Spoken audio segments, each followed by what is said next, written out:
Perhaps the simplest way of speaking about truth, which is what enlightenment is, it's the discovery of what's true, what's real, what's actual. One of the possibly more accurate ways of talking about what that is actually very, very simple. Not very satisfying to the mind, but very simple. And that's the direct, abiding realization that you don't exist. Anything else ain't it.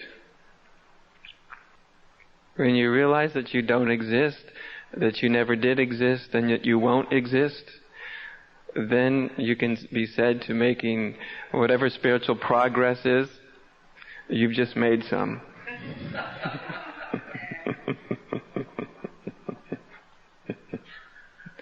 So that's not a satisfying statement to the mind at all. In fact, it's a quite ridiculous statement to the mind.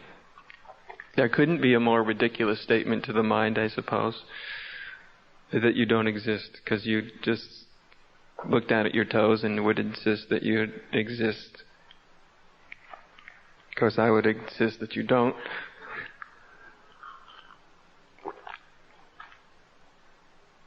But this statement is not a statement of philosophy, which is how the mind hears it.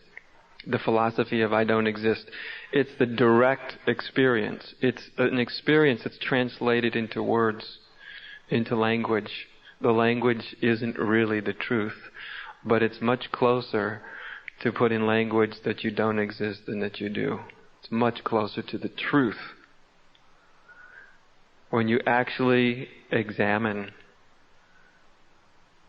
with inquiry, meditatively, in silence, not philosophically, but actually using your own direct experience, you find that every single thing that you can point to, that you identify with, is something that ceases when you stop conceptualizing it. Now, if I was to go through all the immense, almost innumerable ways that people seek separate identities, we would be here not just all night, we'd probably be here all year. So each person is invited to examine this for yourself, but literally from the most obvious ways that human beings find their identity through thoughts and beliefs. Talked about that a lot. Through emotional experiences. Through experiences of all type. All sorts of concepts. Everywhere you can put your sense of I, it dissolves as soon as you stop holding it there conceptually. No matter where you put the I, in some very coarse intellectual conclusion like I am really good or worthy or unworthy or lovable, the very coarse sense of identity, or something very, very subtle, you can walk around going, I am consciousness, It's not actually true. The consciousness is true, the I isn't. It's an overlay. It's an owning of experience, which is what the mind does. It owns experience. From the most coarse to the most unimaginably subtle, the mind tends to own that experience.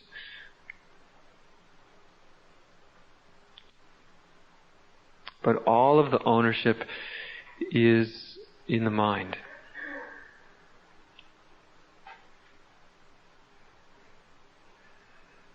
The conclusion that there is an I that owns whatever experience there is of the mind.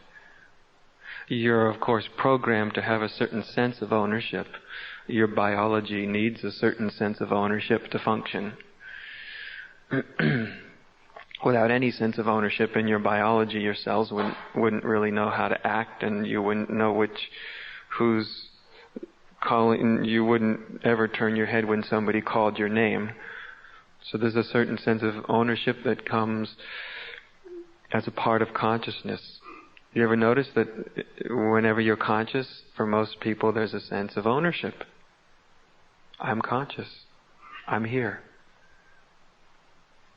Even if not verbally, even if you're not saying that, because of course most people don't go around babbling to themselves, I'm conscious now.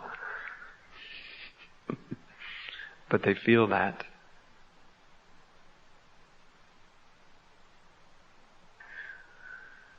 But if the examination is deep enough and intense enough and sincere enough, all ownership, all sense of I, it's eventually seen through. All sense of I is seen as an illusion, a fabrication.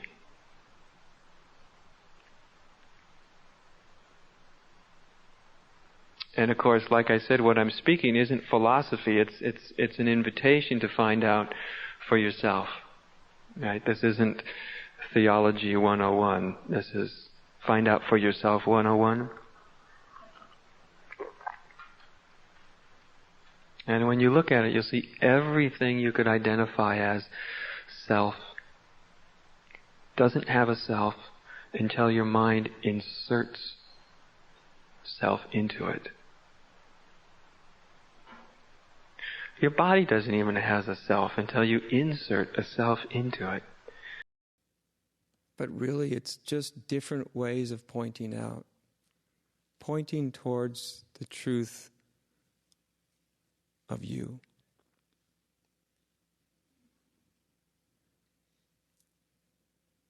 And even though we can't even think, let me put it this way, it's darn near impossible for anybody to think about themselves in any other terms than a self. All the ways you're taught to think about yourself is in terms of some variety of self, some form of self. And it's so conditioned into the mind, into the structure of the mind,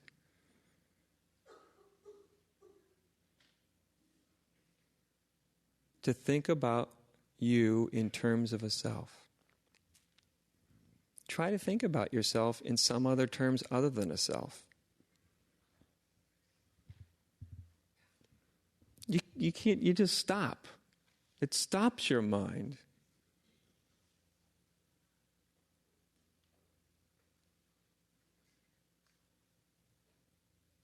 Because, see, it's only a thought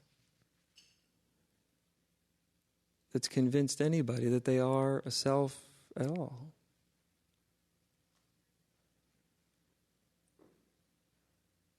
Maybe you're something entirely different than a self.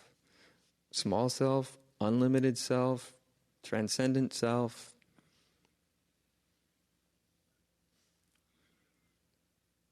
Way before I understood this, had my own recognition of it, I remember reading these wonderful lines by U.G. Krishnamurti, not to be confused with the more popular Krishnamurti. When U.G. said, well, it's going to really come as a shock to you one day when you spend all these years looking for yourself and one day you find out there isn't one. That's going to be a shock to your system. That's going to be a nuclear explosion. Yeah. And he sure as heck ended up being right.